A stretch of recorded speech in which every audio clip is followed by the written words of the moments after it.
What's going on, y'all? It's JD Piquel today on the Hard Count with yesterday's win over Florida, a program-defining win for Tennessee.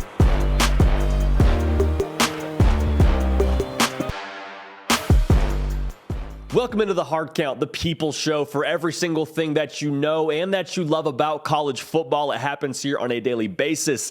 Nick Brake doing the heavy lifting. You can help drive the show by subscribing to the YouTube channel. We are live tonight, 7 Eastern, 6 Central, going on your airwaves, live in living color. Be sure to make sure you're tuned in. We're going to make sure that we incorporate y'all with the comment section, with our live chat. We're going to have some interaction there. Be a lot of fun. Make sure you're tuned in there.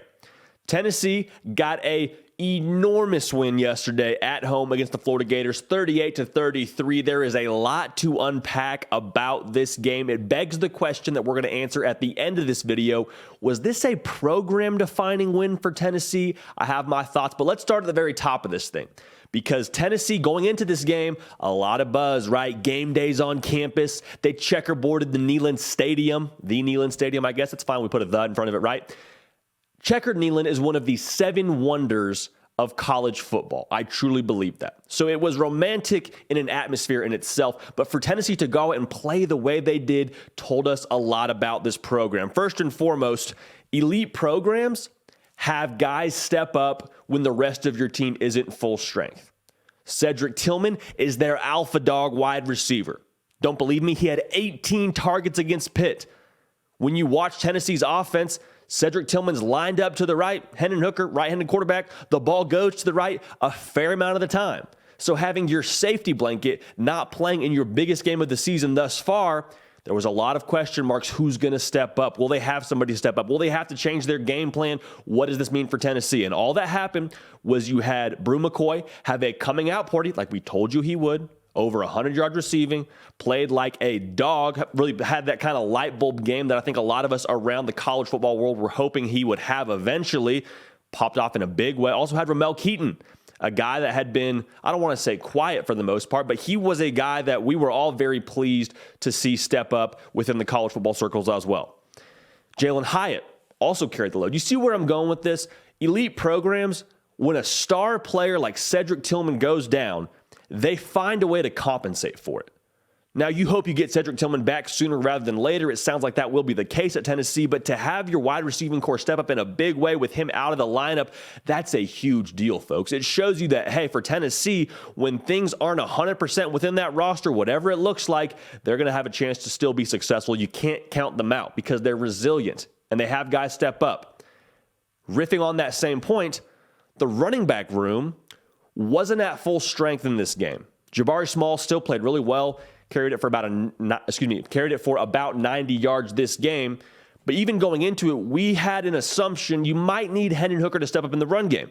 And he stepped up in a huge way, answered the call to action, staying with this same theme of, hey, we're not full strength. That's fine. We got guys that are selfless, willing to do whatever it takes for the team. Even more so, they're capable of doing whatever it takes. Want to is a big part of this, and Tennessee has a lot of want to.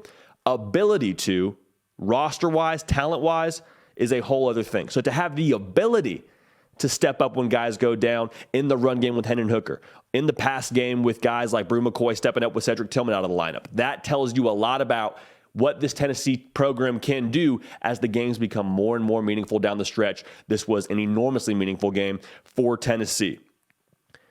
To keep with this sentiment of putting Tennessee in the limelight or viewing them through the lens of a great program, great programs, elite programs have that alpha dog. They have that guy that sets the tempo. That's the catalyst for the program. And they step up in big time moments, which is what Tennessee was in yesterday.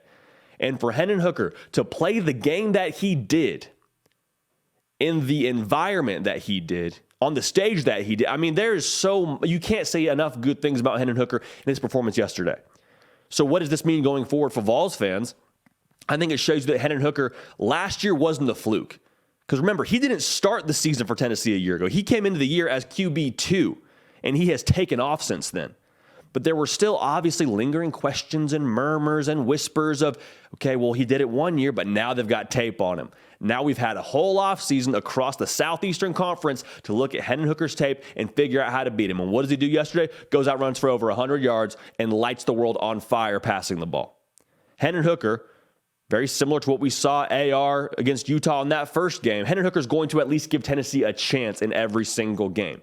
Not to comp Hendon Hooker and AR too much. We'll break that game down a little bit more tonight on the live show. But all that's to say, Hendon Hooker is that elite kind of playmaker, that elite kind of quarterback that you need to take the next step as a program at Tennessee. And again, last year was no fluke. Doing what he's done thus point in the year, I think he showed you that. Also, he played hurt.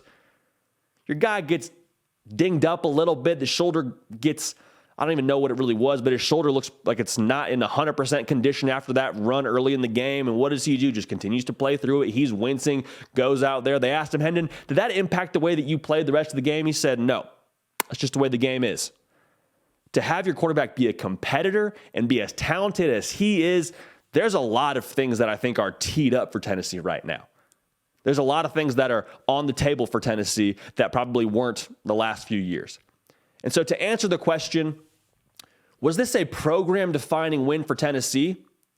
The answer to that is it can be. It can be for Tennessee. You still have to play Georgia, still have to play Alabama, still have to play LSU, still have to play Kentucky, but you have now earned the right within that program to have meaningful games in October and likely in November because of what you've done and what you did yesterday against Florida. Even more so on the recruiting trail. A lot of guys that are uncommitted, whether they were at the game, whether they're watching it at home with their families, saw what Tennessee did against a brand like Florida yesterday. They saw the environment in Neyland Stadium. They saw all of the buzz and excitement around that program. It's all teed up for Tennessee to do some really good things. On the field, yes. On the recruiting trail, included.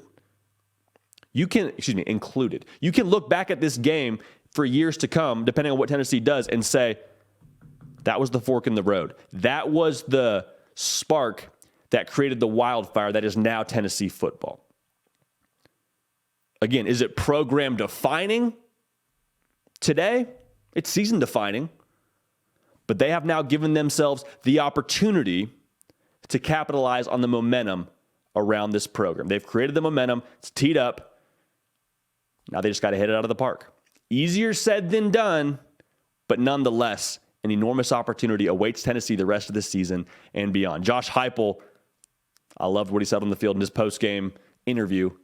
Said, Rocky Top's back. Let's go. Got me fired up. So again, we'll break down that game tonight on our live show, 7 Eastern, 6 Central for my Central time, folks. We will see y'all then. So thanks again for tuning in. This has been The Hard Count. Follow me on Twitter and Instagram to stay up with every single thing that we're doing here. We will see y'all tonight. And we're going to keep the party rolling till then. We will see y'all next time. Hey y'all, thanks so much for watching. Subscribe to the channel here to make sure you don't miss an episode of The Hard Count. Also be sure to check out other videos on the On3 YouTube channel.